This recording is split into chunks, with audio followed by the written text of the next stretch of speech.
3 ദിവസമായി വൈദ്യുതിയില്ല. നാട്ടുകാരുടെ നിരന്തര പരാതിയെ തുടർന്ന് വെള്ളത്തിൽ മുങ്ങിയ ട്രാൻസ്ഫോമറിന്റെ അവസ്ഥ ഉപഭോക്താക്കളെ കാണിക്കുന്നതിനായി ഒരു ഉദ്യോഗസ്ഥൻ നേരിട്ടെത്തി. വെള്ളത്തിൽ സ്വന്തമായി തുഴഞ്ഞാണ് KEB Thiruvalla division executive engineer Rajesh Kumar Pillai ട്രാൻസ്ഫോമറിന്റെ അടുത്ത് എത്തിയത്. ട്രാൻസ്ഫോമറിന് ഏകദേശം അടുത്തെത്തി. ഞാൻ പൊതുവായിട്ട് എന്നെ വിളിക്കുന്ന ആൾക്കാർക്കും എല്ലാം ആ ട്രാൻസ്ഫോമറിൻ്റെ ഇപ്പോഴത്തെ അവസ്ഥ കാണിക്കാം, അതെങ്ങനെയാണ് ചാർജ് ചെയ്യാൻ പറ്റുക. അപ്പോൾ ഇതിനു വേണ്ടി ധാരാളം കോളുകൾ വരുന്നുണ്ട്. എൻ്റെ പേഴ്സണൽ ഫോൺ ഞാൻ സൈലൻറ്റിൽ ഇട്ടിരിക്കുകയാണ്, അതുകൊണ്ടാണ് കോള് കാണാത്തത്. ആ ട്രാൻസ്ഫോമറിൻ്റെ അടുത്ത് ഇതാണ് അവസ്ഥ. നിതിൻ തോമസ് ടെലിഫോൺ ലൈനിൽ ചേരുന്നുണ്ട്. നിതിൻ, തീരെ നിവൃത്തിയില്ലാതെ ആയിരിക്കണം ഈ ഉദ്യോഗസ്ഥൻ ഇങ്ങനെ ഒരു തീരുമാനമെടുത്തത്. എന്താണ് ഇതിന്റെ അവസ്ഥ എന്നൊന്ന് ചൂണ്ടിക്കാട്ടാൻ. കുറേ ദിവസമായി വൈദ്യുതി ഇല്ല, ബുദ്ധിമുട്ടാണ്, ഇനിയും വൈദ്യുതി പുനഃസ്ഥാപിക്കാൻ കഴിഞ്ഞില്ല തുടങ്ങി KEBയെയും സർക്കാരിനെയും വൈദ്യുതി മന്ത്രിയെയും അടക്കം പഴി പറയുന്നത് നമ്മൾ കേട്ടുകൊണ്ടേയിരിക്കുന്നുണ്ട് അല്ലേ?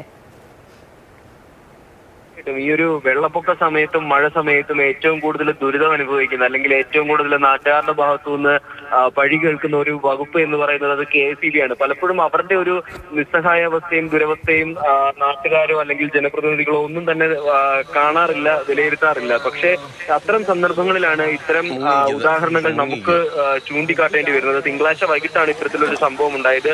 മണിമലയാറിന്റെ തീരത്താണ് ഇദ്ദേഹത്തിന്റെ വീടും.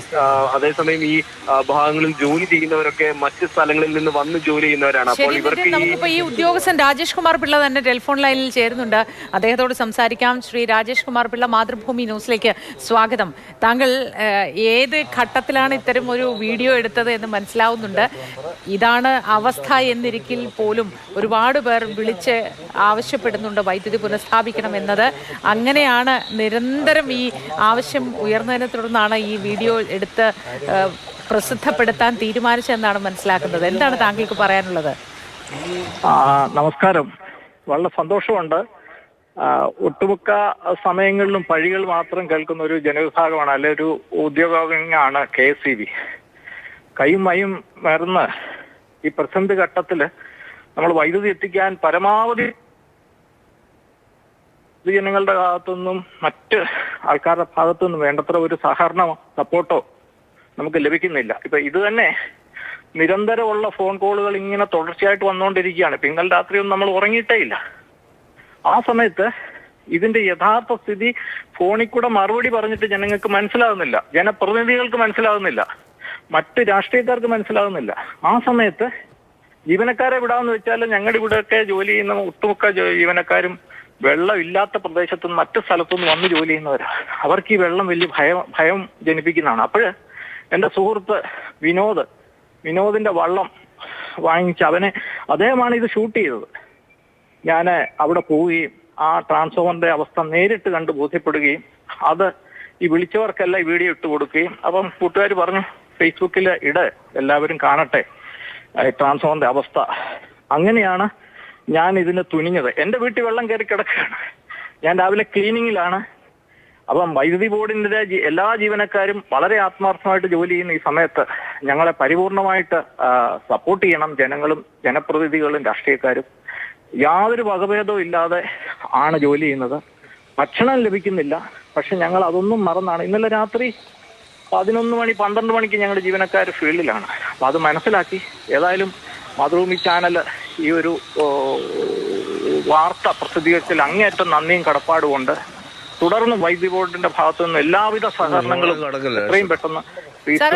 കാര്യം കൂടി ചോദിച്ചോട്ടെ, ഈ പൊതുജനങ്ങൾക്ക് എപ്പോഴും അറിയേണ്ടത് കറണ്ട് എപ്പോ വരും എന്നതാണ്. എന്ത് പ്രശ്നമുണ്ട് എന്നത് അവരെ ബാധിക്കുന്നതേ ഇല്ല. അപ്പോൾ ആ നാട്ടുകാരനാണ്, ആ നാടിന്റെ അവസ്ഥ അറിയാം. അപ്പോൾ ആ നാട്ടുകാരോട് ഈ എന്നത്തേക്കാണ് വൈദ്യുതി പുനഃസ്ഥാപിക്കാൻ കഴിയുക എന്നത് വ്യക്തമാക്കിയാൽ ഈ പറഞ്ഞ വിളിയൊന്ന് കുറയ്ക്കാലോ.